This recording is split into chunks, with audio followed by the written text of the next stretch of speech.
Welcome to Aaron Mahnke's Cabinet of Curiosities, a production of iHeartRadio and Grim and Mild. Our world is full of the unexplainable. And if history is an open book, all of these amazing tales are right there on display, just waiting for us to explore. Welcome to the Cabinet of Curiosities.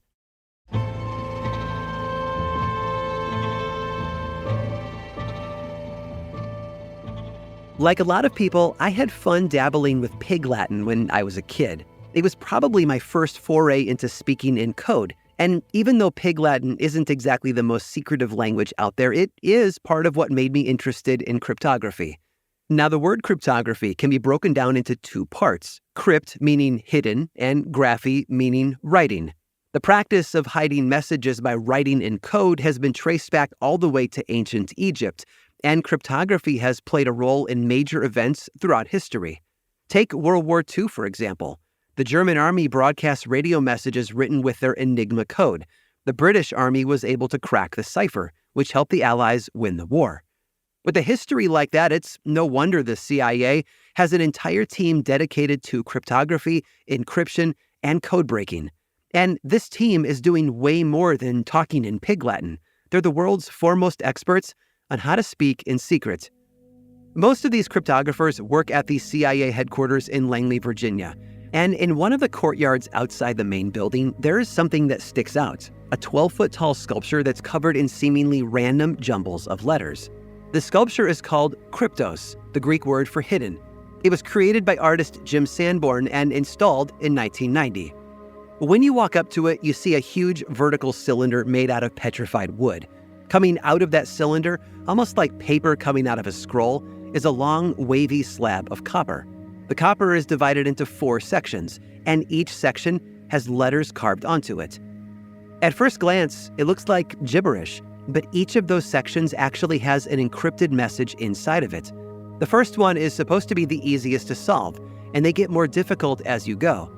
Now, for Jim Sanborn, the sculpture was supposed to be sort of a fun game. He worked alongside a retired CIA employee named Ed Scheidt, who created the ciphers used in each section. And together, they gave the country's top codebreakers a challenge: solve them.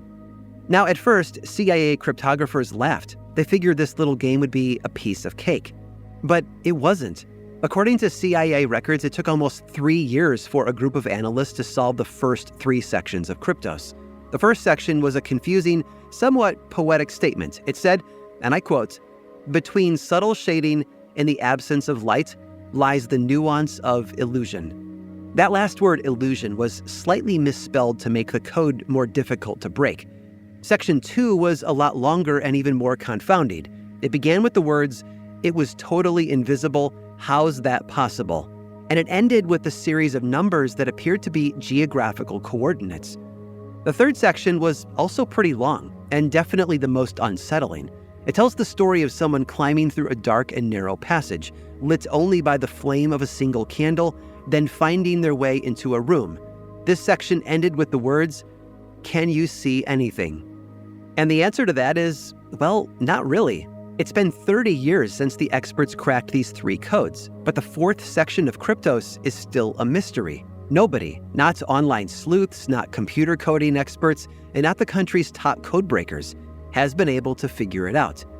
Jim Sanborn swears all 4 parts of Kryptos are solvable, and that's when they're put together, they unlock the solution to a riddle.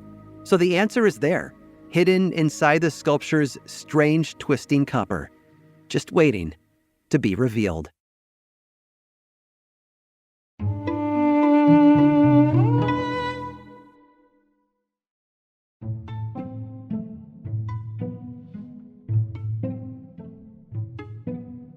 In 2016, archaeologists at the Tel Lahish site in central Israel found an object inscribed with a sentence, which not sound like a big deal, except the sentence was written using an alphabet, and it was the oldest of its kind ever discovered. 5 years later, experts were able to figure out exactly what it said. And we'll get there. But first, it's important to understand how language emerges and why this discovery was so groundbreaking. We all know that one of the first things we learn as children is how to say our ABCs. The alphabet is the foundation of our language. But as far as human history goes, it's actually a pretty recent invention. The first forms of writing emerged around 3200 BCE, so a little over 5,000 years ago. These writing systems were based on pictures, like ancient Egyptian hieroglyphs or Mesopotamian cuneiform.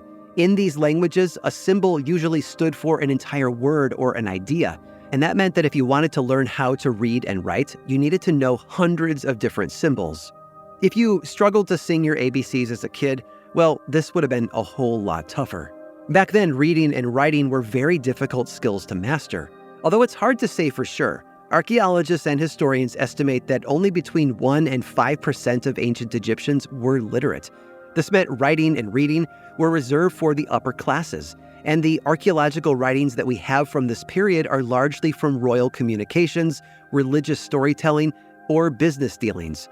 It's sad, honestly, because so much of history gets lost when people don't have the knowledge and the power to record it. So that's the far distant past. It would take over 1,000 years for a phonetic alphabet, like the one we use today, to emerge. The first evidence of such a writing system comes from about 1,800 BCE in the Canaan civilization. The Canaanites, if you don't know, were the indigenous peoples of the ancient Levant and Near East, which comprises modern-day Israel, Palestine, Jordan, Lebanon, and parts of Syria. Compared to hieroglyphics and cuneiform, the Canaanite alphabet had way fewer letters. It was a lot easier to read. We don't have great data about literacy rates among the Canaanites, but archaeologists' findings appear to suggest that more people were able to read and write using a phonetic alphabet than ever before, which is really a beautiful thing. And it brings me to that discovery I mentioned a minute ago. In 2016, archaeologists were digging at a site in central Israel, which was part of the Canaan civilization around 3,800 years ago. They found a small, off-white, rectangular object. It was about 1 inch tall and 1¼ inches across. The top edge was fairly smooth, and the bottom edge was jagged. Because of its size, shape, and color, archaeologists thought that it was bone. The object ended up in a storage locker for the next 6 years, which is really shocking when you figure out what it is exactly. You see, in 2022, an archaeologist named Madeline Mumshuglo took the object out of storage and placed it under a microscope. It was the first time anyone had looked at it this closely. And right away, she knew it wasn't just a random bone. It was a piece of an ivory tusk. Based on the jagged bottom edge, Madeline determined that the ivory had been carved into a comb. The edge was actually lined with teeth meant to untangle ancient human hair. But here's where the story gets really good. As she was examining the comb, Madeline noticed symbols carved into it. It was a message consisting of 17 letters written in the Canaanite phonetic alphabet. It was the oldest sentence written in an alphabet that had ever been discovered. She and her team immediately sent the comb to a Canaanite expert. He was able to translate the ancient message, and it said, and I quote, "May this tusk root out the lice of the hair and the beard." And there you go. It was simply a well wish to the comb's owner that they might be able to get the bugs out of their hair, which to me is amazing. It's so simple and so normal. It actually reveals something about the everyday lives of ancient people and makes them feel relatable in a brand new way. But still, I can't help but wonder what they think if they knew we were messing around with the stuff that they used to keep in their bathroom.